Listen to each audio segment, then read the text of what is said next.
بسم الله الرحمن الرحيم. الرحمن علم القرآن خلق الإنسان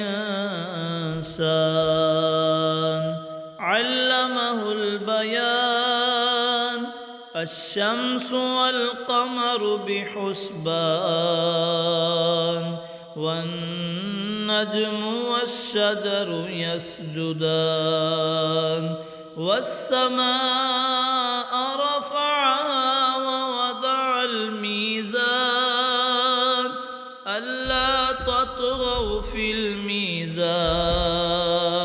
وأقيموا الوزن بالقسط ولا تخسروا الميزان والأرض وضعها للأنام فيها فاكهة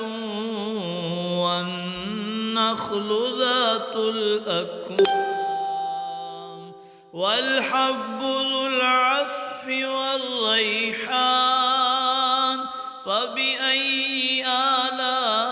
آلاء ربكما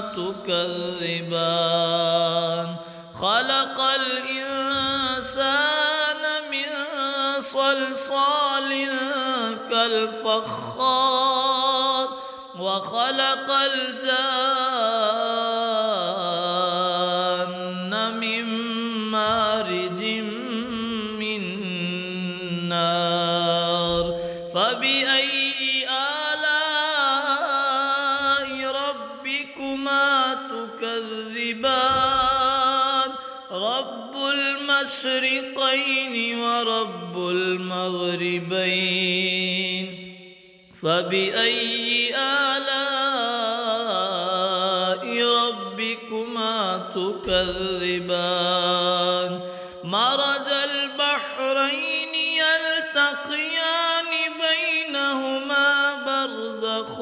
لا يبغيان فبأي آلاء ربكما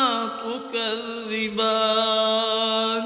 يخرج منهما اللؤلؤ والمرجان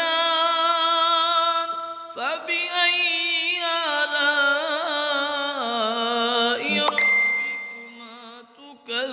تكذبان وله الجوار المنشآت في البحر كالأعلام فبأي آلاء ربكما تكذبان